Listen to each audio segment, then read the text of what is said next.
tenemos la honradora presencia de la señora Circe Almanzar, vicepresidenta de la Asociación de Industria de la República Dominicana y líder empresarial, porque realmente así lo es.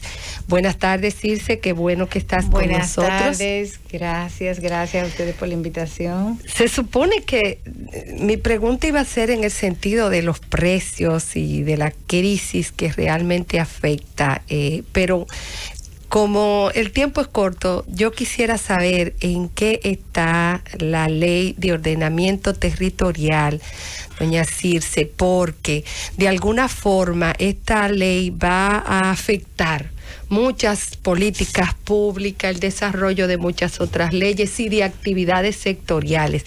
Y cómo ha sido la interacción con la agenda legislativa en todas esas leyes que afectan bastante o que impactarían, en bien o en mal, la actividad industrial de la República Dominicana. Bueno, primero, nuevamente gracias y buenas tardes a todos y buenas tardes a todos los que nos oyen y nos ven. Bueno, realmente la ley de ordenamiento territorial es un mandato de la Constitución de la República del 2010.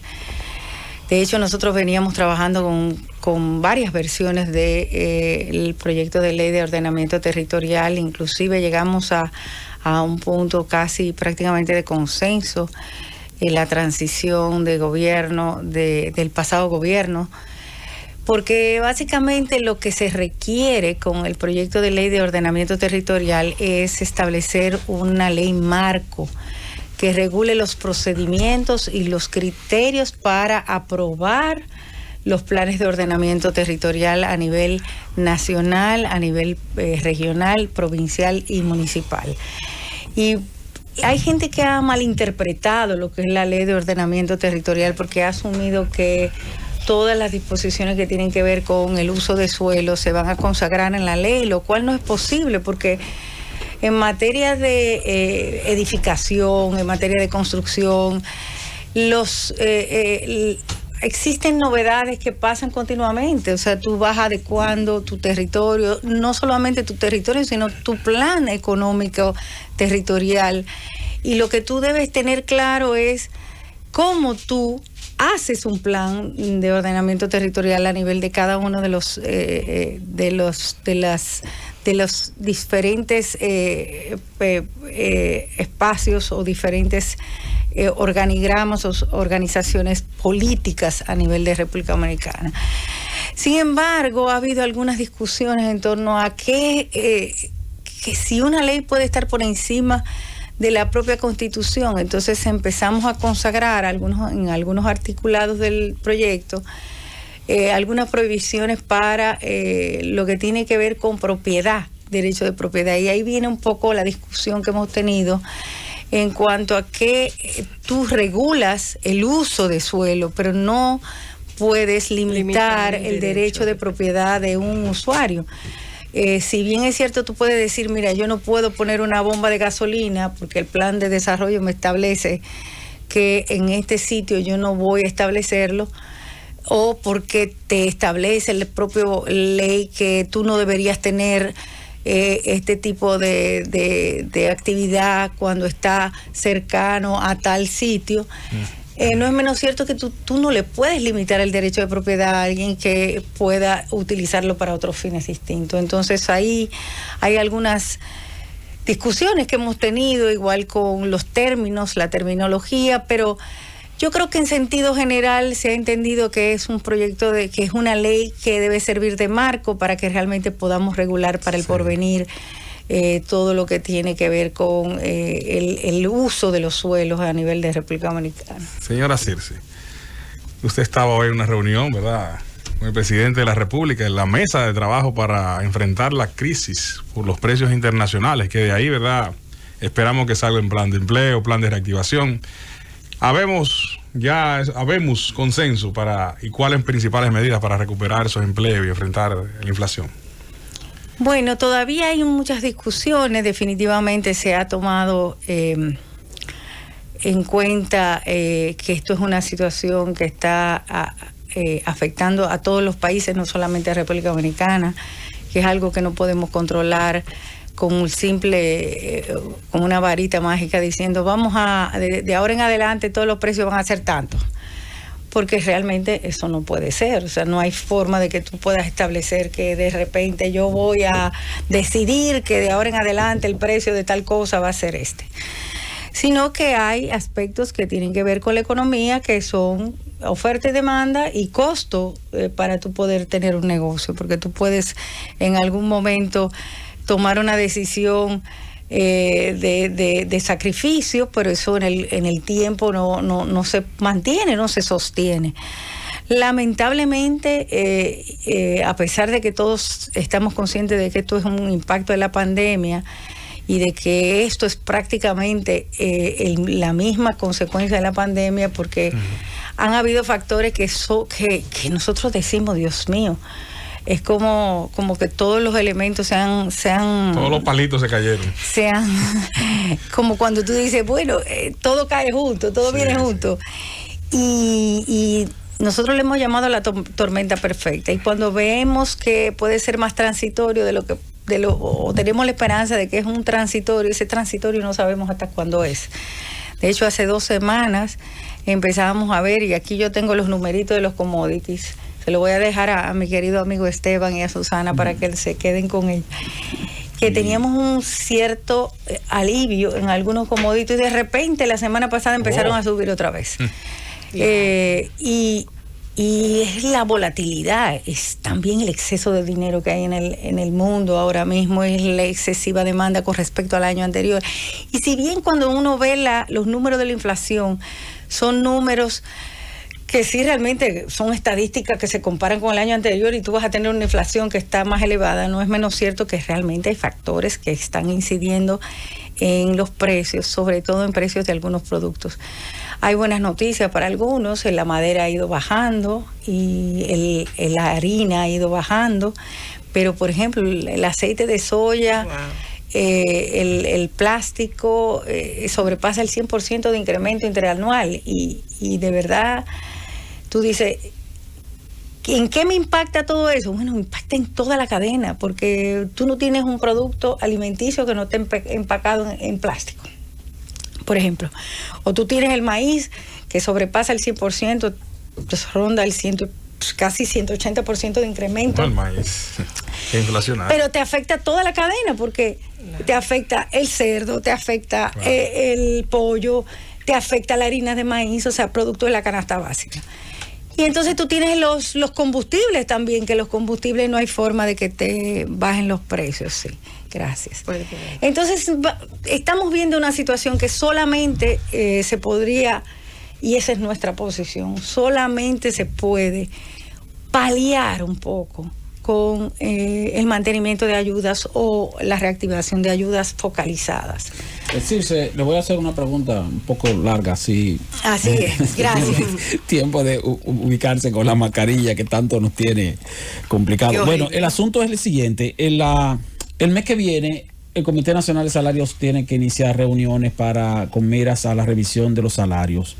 Y entonces tenemos la situación sobre lo cual yo incluso he hablado varias veces, de que hay sectores de la economía, del sector empresarial, que definitivamente no van a poder hacer ajuste salarial, o si lo hacen van a tener entonces que hacerlo bajo un gran sacrificio. Hay otros sectores que sí, porque hay otros sectores que les ha ido bien en la pandemia. Quisiéramos saber cuál es la opinión de la Asociación de Industria en ese sentido, o sea, ¿qué planteamiento? Porque iríamos a un aumento general de salarios en el sector privado, o la Asociación de Industria plantearía aumentos sectorizados, aparte de la sectorización que de por sí existe en nuestra legislación vigente.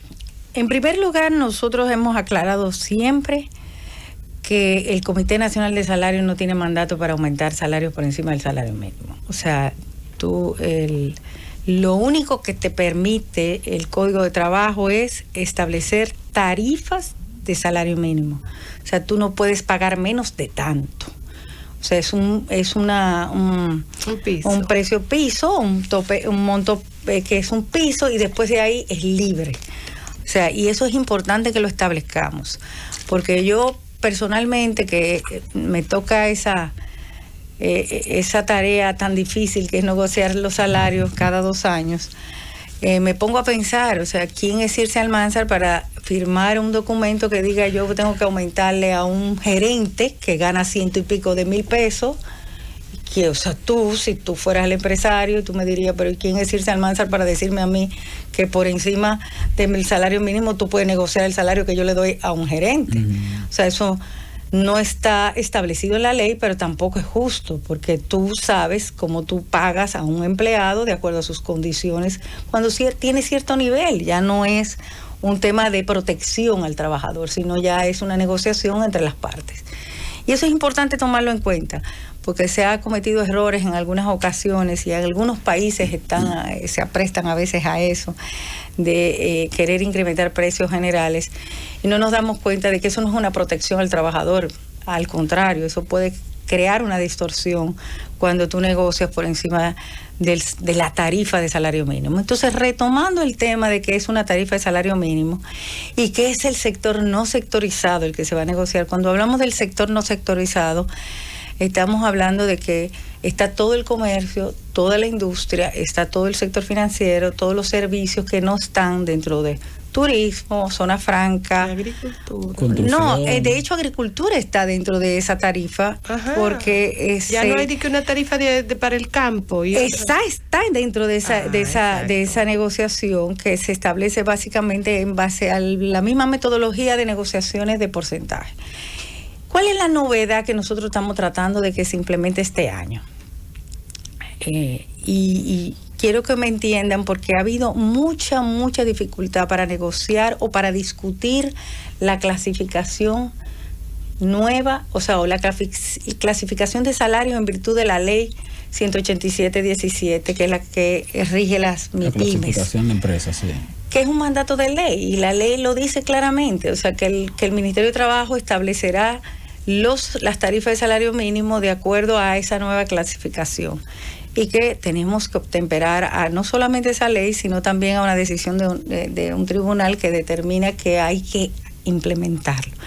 Entonces, ¿qué nosotros hemos dicho? Miren, vamos a olvidarnos de negociaciones de porcentaje para poder crear la nueva clasificación de salarios. Y es básicamente establecer montos de salario por tipos de empresa. Y olvidarnos de que el Ministerio de Trabajo va a establecer si tú eres una empresa grande, si tú eres una empresa mediana, pequeña o micro. Si no, tú estableces una tarifa para la grande, una tarifa para la mediana, una tarifa para la pequeña y una tarifa para la micro. Pero ¿cuál es el tema? Que si tú empiezas a discutir porcentajes, te vas a quedar con la misma clasificación anterior, porque tú vas a decir, bueno, yo voy a aumentar un 10%. Entonces el 10% que tú aumentas, entonces se queda la misma clasificación. Para tú crear una nueva clasificación vas a tener que cambiar los montos y va a variar el porcentaje de acuerdo a la clasificación. Por ejemplo, actualmente existe una tarifa de grande y una mediana, que hay una brecha muy grande. Pero cuando vemos la mayoría de las medianas empresas, si nos vamos al criterio establecido por el Ministerio de Trabajo o en la misma resolución, que es lo que hemos discutido siempre, de que no se corresponde con la realidad, que es supuestamente las medianas son de entre 2 millones a 4 millones de existencia, lo cual lo tiene cualquier microempresa.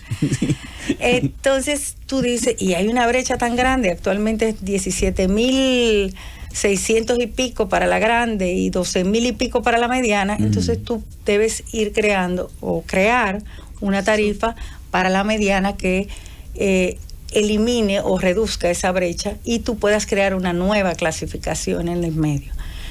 En el entendido de que la mayoría de las medianas empresas, que estamos hablando de que son las que tienen más de 60 empleados, inclusive que venden más de 200 millones de pesos anuales, 200 millones de pesos, entre 100 y pico de millones a 200 millones de pesos, 60 millones hasta 200 millones de pesos, están pagando como grandes. Entonces, tú lo que tienes que buscar la forma de crear esa nueva figura, y ahí es que estamos tratando de ver si se cambia esa metodología que nos crea muchas frustraciones a la hora de... Porque crea muchos temores al sector sindical. Y yo lo entiendo, yo me pongo en el lugar de ellos. Ellos lo que quieren o lo que procuran es que ninguna empresa vaya a bajar salario, ¿verdad? Entonces, encima, nosotros hemos hecho una propuesta también de adicionar una coletilla de que no se podrá reducir salario, lo establece el propio Código de Trabajo, pero también que conste en la resolución, e inclusive con unos resguardos adicionales para que ellos se sientan más seguros de la aprobación. Te dirán, bueno, pero eso es muy difícil de controlar. Bueno, pero es muy difícil de controlar ahora también. O sea, si tú te pones a ver, tú estás en un eufemismo ahora mismo, porque realmente no existe ninguna empresa grande, pequeña, micro, que tenga esas existencias tan bajitas como las que está establecida en la tarifa.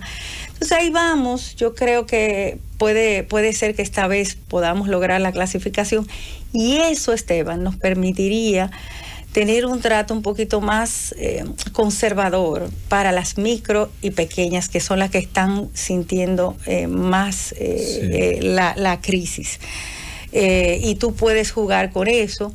No podríamos entrar en el detalle de si, por ejemplo, se sabe que hay sectores que están más comprometidos que otros, que tienen más impacto en la crisis, pero por lo menos por tamaño de empresa podríamos buscarle la vuelta. Señor Almanzar, voy a darle continuidad a la secuencia sobre el tema que preguntaba Esteban. Yo he insistido acá, cuando vienen patronos, sindicalistas o políticos, se hablan del tema. Tú no eres muy joven porque dice patrono. Dile de Azuano. Es porque es Azuano. Puede ser. Eso está vedado, ya es empleador. En todo caso, en la economía, cuando se habla de salarios, sobre todo se tiende a ignorar, para fines de hablar a las masas y de ganarse a veces el aplauso de la mayoría, se ignora que el salario es un costo dentro de la operación de las empresas. Está en la contabilidad dentro de los costos, así de simple. Así mismo es. Y en otras naciones, cuando se hace esta discusión madura, se hace una discusión responsable, se sabe, por lo tanto, que hablar de elevar salarios tiene necesariamente que ir atado a hablar en qué medida se va a incrementar la productividad. Porque si no, estaremos hablando de disminuir rangos de beneficio e incluso podría provocarse la disminución de empleo. Viene de ocurrir en España, en algunas comunidades autónomas. Se elevó exageradamente el salario mínimo, el SMI, como le llaman allá, y lo que hizo eso fue destrozar empleo precario. Entonces, nuestra pregunta es, ¿va a estar en la mesa también, de alguna manera, una petición, sobre todo pensando yo en las pymes, de que, bueno, la diferencia a veces entre ser rentable o no puede estar en ese porcentaje que se pretende elevar? Así ¿Qué vamos a hacer para elevar la productividad de ese tejido que ha sido muy dañado precisamente ahora en tiempos de pandemia? Mira, y no solo lo que tú dices, sino también que hay que pensar en que cada vez que tú subes la tarifa de salario mínimo, tú estás incrementando las cargas laborales también, porque recuérdense que todo está atado al salario que tú pagas, entonces te incrementa. Se calcula que aproximadamente un 65% del salario es de cargas laborales adicionales, y por lo tanto eso te incrementa el costo de la empresa. Definitivamente que sí. También hay que ver la situación no solamente desde el punto de vista de la productividad de la empresa, sino también que muchas empresas dependen de que, hay momentos en que tú necesitas tener un poder adquisitivo para que la economía funcione adecuadamente. Y cuando vemos la historia de los incrementos salariales, nosotros nos hemos dado cuenta de que hay un común denominador en las negociaciones. Cuando la inflación es muy elevada o cuando tenemos un momento de crisis, el ajuste salarial es más conservador. Cuando la inflación es más baja, el ajuste salarial es mayor. Y eso está correcto porque es una medida anticíclica. Es para tú lograr que haya mayor nivel de poder adquisitivo. De poder adquisitivo, tú sigues fluyendo, la economía va creciendo y eso va afectando. Pero lo que nosotros tenemos que darnos cuenta es de que tiene que buscarse un balance.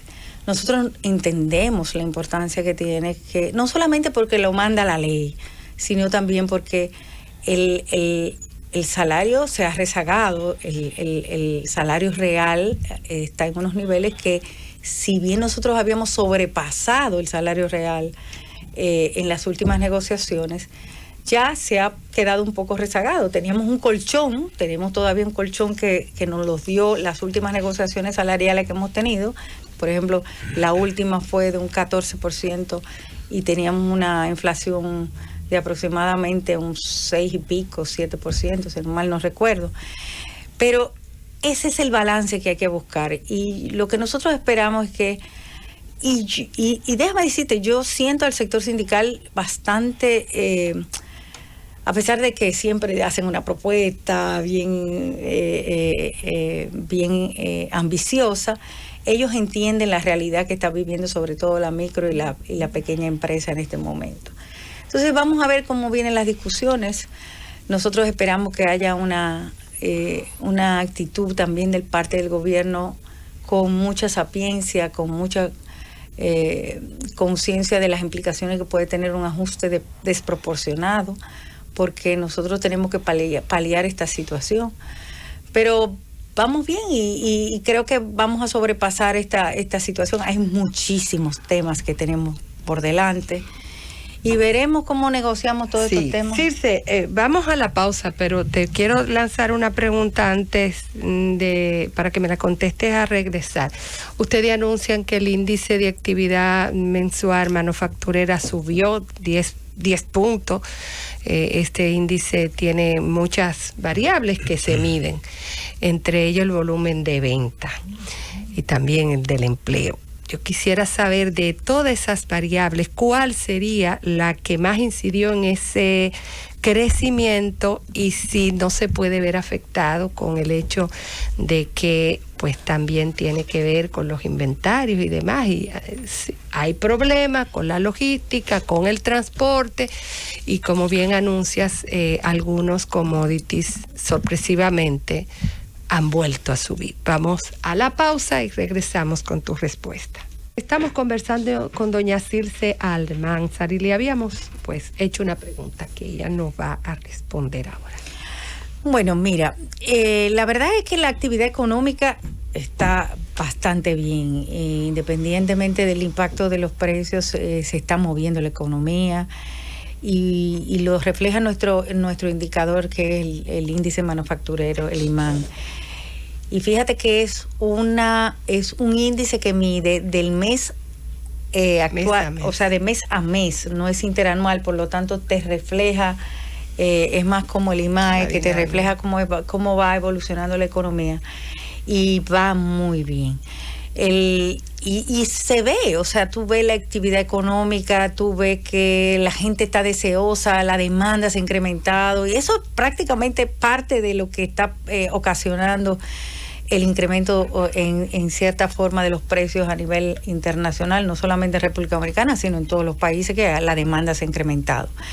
Porque tú tenías un tiempo en que tus iniciativas estaban prácticamente paradas y ahora de repente empiezan a fluir y va bien, la economía va bien con respecto a la actividad, o sea, a que hay un buen desempeño de los actores económicos y eso es positivo. También es positivo el hecho de que tú tienes un clima favorable y eso hace que haya certidumbre. Yo pienso que hay un elemento central en todo esto, que es lo que nosotros queremos llamar la atención siempre a la hora de debatir cualquier medida que se tenga que implementar en el país. Es que nosotros tenemos unos sectores productivos que responden, que están ahí. El abastecimiento constante. Aquí no ha habido un problema de abastecimiento ni durante la pandemia, ni pospandemia. No, bueno, no estamos en pospandemia todavía, pero después de salida de la crisis grande que tuvimos el año pasado. Yo fui testigo y no solo testigo, sino partícipe de cómo nosotros logramos que hubiese un abastecimiento a nivel continuo de todos los productos de primera necesidad durante el cierre total de la actividad que hubo en abril, mayo, hasta junio, que llevamos. Nos dio mucho trabajo, fue un problema. Tuvimos que trabajar arduamente la logística para poder lograr ese abastecimiento, pero esa es una de las bondades que tiene nuestra economía. Nosotros tenemos una economía diversificada, tenemos una economía donde tú tienes seguridad alimentaria que debemos proteger, que debemos estar claros de que esos sectores hay que mantenerlos fuertes, porque malo es cuando tú tienes un país que depende solamente de sus servicios, que todo lo que consume tiene que importarlo. cuando esos países se le ha ido muchísimo más, o ha sido mucho más difícil para ellos recuperarse, y además de eso, tú tienes una población que se desencanta, que se desanima y no puede salir de la crisis tan rápido como nosotros podemos salir.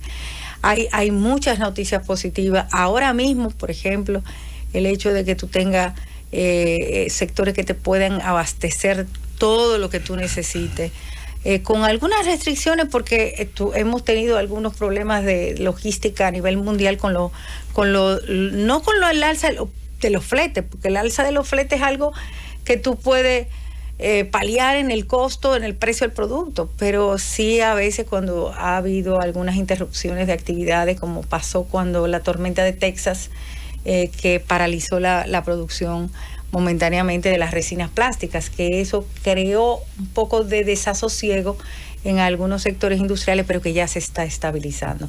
¿Qué le parece a usted las nuevas medidas de toque de queda, y si está de acuerdo, y hay un alcalde que quiere que lo tomen como provincia aparte y le levanten a ellos el toque de queda, el alcalde de Santiago? ¿Usted entiende que debe hacerse así ya por provincia, levantarlo todo de golpe? De hecho está por provincia, o sea, el toque de queda tiene diferenciaciones en horario ahora homologados a partir sí, ahora con con el decreto nuevo que se implementa el miércoles, ya queda más equilibrado. Mira, yo soy de la opinión y alguien lo decía, no recuerdo quién era, si era el senador Bautista Rojas, sí, que lo decía recientemente. No sé, creo que en este mismo programa, sí, que decía que nosotros tenemos que evitar actuar de manera reactiva, sí, sino proactiva. O sea, si nosotros empezamos a decir de repente que vamos a abrir todo y después tenemos nuevamente un rebrote, pero mucho mayor que el que tenemos ahora, nos va a pesar más. Yo soy de la opinión de que tenemos que actuar con cautela. Hay medidas que tú puedes tomar que son más flexibles que las que estamos ahora, y yo entiendo que las autoridades están muy conscientes de eso. De hecho, alguna gente pensaba que yo tenía alguna información interna o confidencial previa, porque yo dije, no se preocupen, que a partir de la semana que viene van a empezar a flexibilizar. Y es que tú te das cuenta, tú tomas, ante un rebrote, las autoridades deben tomar una decisión que tome un tiempo aproximadamente de un mes de control, y luego van tomando medidas más flexibles y luego van abriendo. Pero si tú de golpes empiezas a abrirlo todo, podríamos estar teniendo una situación más difícil, que todos vamos a tener que pagar. Y yo creo que la gente tiene que ser un poquito más consciente. A ninguna autoridad le interesa tener cerrado la actividad económica, señores. Yo no creo que el Gabinete de Salud lo está haciendo por simplemente capricho, señores. Son decisiones que hay que tomar con una conciencia de vida, y que sabiendo las repercusiones que puede tener en la población, sobre todo en la salud de las personas. Entonces vamos a hacerlo con calma, a la sociedad, que no se deje llevar tanto de lo que dice uno y el otro, sino que las cosas tienen que hacerse bien hechas. Circe, el amigo Alex Jiménez se comunica conmigo y le manda saludos, y al mismo tiempo mi amigo querido, el más premiado de todos en la isla de Cepa.